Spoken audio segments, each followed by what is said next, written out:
গ্রেপ্তারের আগে বিক্রমপুরী ভাই একটা ভিডিও বার্তা দিয়েছেন।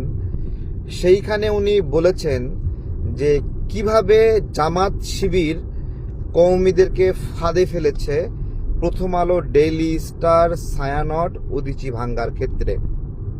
তিনি একটা প্রশ্ন করেছেন যে সার্জিস আলম যেইভাবে এই উস্কানিটা দিয়েছে আকারে ইঙ্গিতে, বিক্রমপুরী ভাইয়ের ভাষা হলো ওনারাও ডাইরেক্ট কিছু বলেন নাই যাতে প্রথম আলো, ডেইলি স্টারকে মিন করে।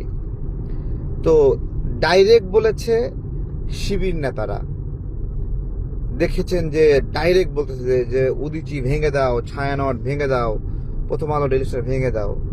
প্রথম আলো, ডেইলি স্টার ভাঙা উচিত কি উচিত না সেই ব্যাখ্যাটা পরে আসতেছি আমি। আমার ব্যাখ্যা হলো যে যারা ডাইরেক্ট ভাঙতে বললো, সরাসরি এটা নেতৃত্ব দিল এটা ভাঙার ক্ষেত্রে, আমরা দেখলাম তারা একটা বিবৃতি দিচ্ছে যে তাদের স্লিপ অফ টাং, এবং তাদেরকে কাউকে গ্রেপ্তার করা হলো না। আমার কথা হলো জামাত শিবির বললে স্লিপ অফ টাং, আর হলো বিক্রমপুরী ভাইরা বললে এটা হলো জঙ্গিবাদী। তো সেটাই বিক্রমপুরী ভাইদেরকে উদ্দেশ্যেই আমার বক্তব্য যে আপনারা কোন চক্করে জামাত শিবিরের ফান্দে পড়ে গেছেন এটা টের পাচ্ছেন।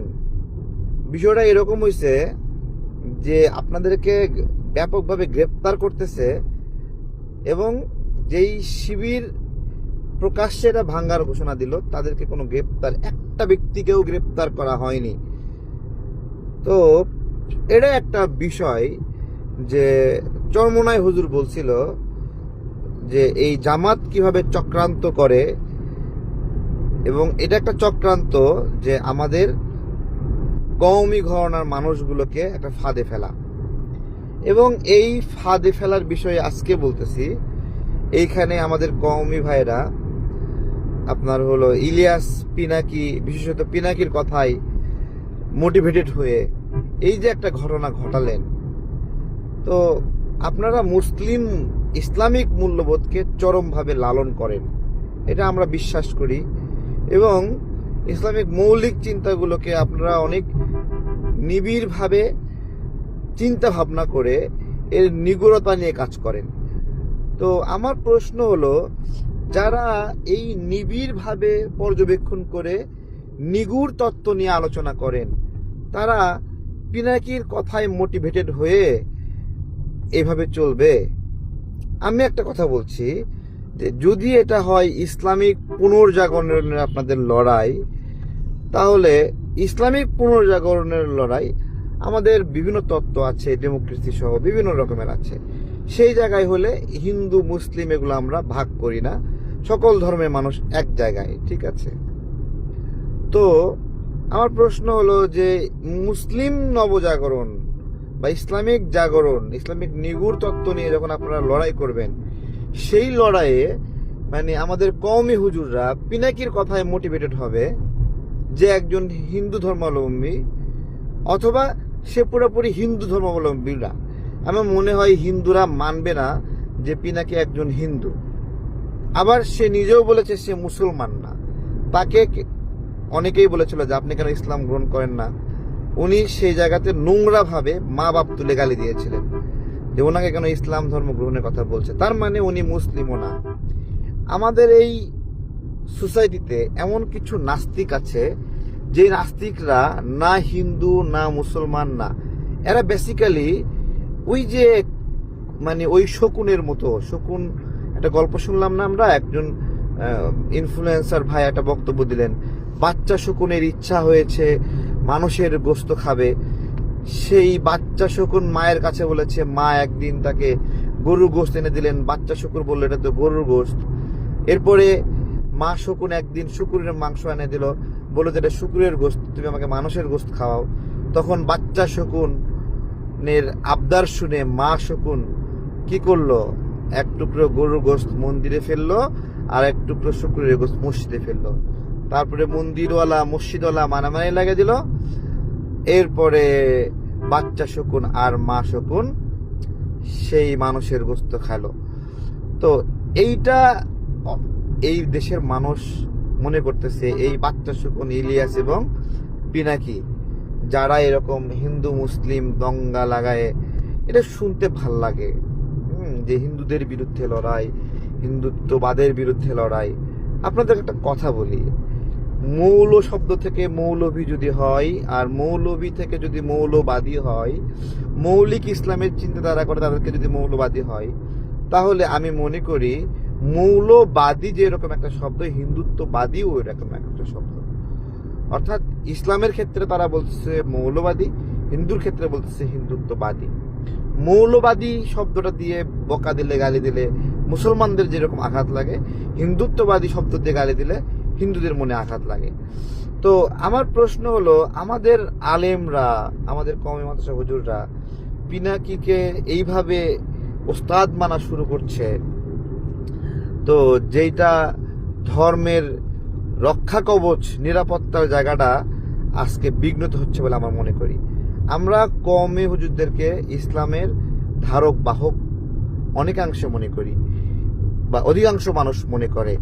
আবার অনেকে ভিন্ন চিন্তা আছে, অনেকে মাজার বিষয়ক আপনার হলো নমনীয়তা আছে, অনেকে সুন্নি বিষয়ক নমনীয়তা আছে, অনেকে সালাফি। আমি সকল মত এবং উপমতকে শ্রদ্ধা রেখে বলছি যে এই যে একজন হিন্দু যে সঠিকভাবে হিন্দুত্ব পালনও করে না, সেই ব্যক্তিটা পুরো মুসলিম কমিউনিটির ব্রেন ওয়াশ করছে, তাদেরকে দিয়ে একটা মাদ্রাসার মানুষকে দিয়ে নিয়ে যায় এক জায়গায় মব সৃষ্টি করাচ্ছে, এবং তারা আর নিজেদের নিয়ন্ত্রণে নাই, নিজেদের ইচ্ছার নিয়ন্ত্রণে নাই, অন্যের বশবর্তী হয়ে গেছে। আজকে বিক্রমপুরী ভাই বলতেছে সেইটাই, যেই জামাত শিবির আমাদের আহ্বান জানালো এটা করার জন্য, ভাই কওমিরা কবে থেকে জামাত শিবিরকে ওস্তাদ মানা শুরু করলো যে জামাত শিবিরের আহ্বানে আপনারা এখানে মব করতে চলে গেছেন, তাই না? তো আশা করি সবার অনুধাবন হবে, অনুধাবন হলেই ভালো।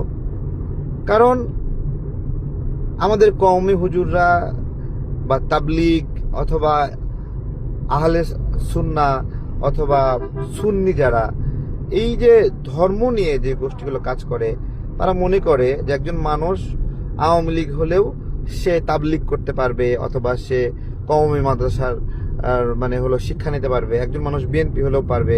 অর্থাৎ তার ইসলামের জ্ঞান নেওয়া এবং ইসলামের চর্চার জন্য তার রাজনৈতিক পরিচয় ত্যাগ করাটা জরুরি না। ঠিক আছে, এখানেই জামাতের পার্থক্য, যে জামাতের মানে জামাতের মতে ইসলাম প্র্যাকটিস করতে হলে জামাত হইতে হবে, অন্য কোনো মতাদর্শ হলে সে ইসলাম প্র্যাকটিস করবে না। তো এটা একটা দৃষ্টান্ত হয়ে থাকলো, আমরা জানলাম, দেখলাম একটা দুর্বিষহ ঘটনা।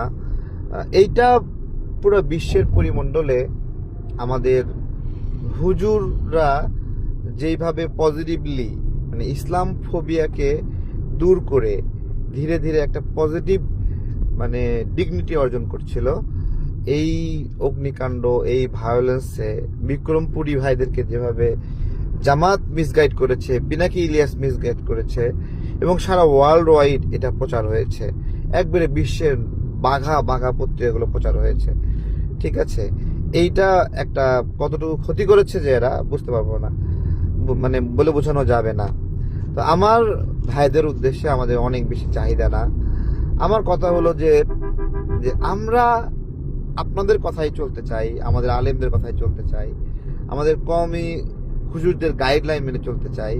কিন্তু আপনারা যদি মানে ইসলামের প্রশ্নে আপনারা স্বাধীনভাবে যদি চিন্তা না করে যদি এক পিনাকি ইলিয়াসের মতামত দ্বারা প্রভাবিত হন, যেই ইলিয়াস সরাসরি আলেমদেরকে অপদস্থ করেছিল টকশোতে নিয়ে যে তোরা অর্থনীতি কি বুঝোস, তোরা বিজ্ঞান কি বুঝোস, এভাবে অপমান করেছিল, যার পর না হে করেছিল, হেরে যদি আপনারা ওস্তাদ মানেন, ঠিক আছে, তাহলে এদেশের সাধারণ মানুষ যারা এদেরকে ঘৃণা করে, অপছন্দ করে, আপনারা যদি তাদেরকে ওস্তাদ মানেন, তখন তারা হলো আপনাদেরকে আর কি বিবেচনা করবে যে আপনাদের যে সক্রিয়তার কারণে ভালোবাসে, সেই ভালোবাসার জায়গাটা একটু নাজুক হয়ে গেল আর কি।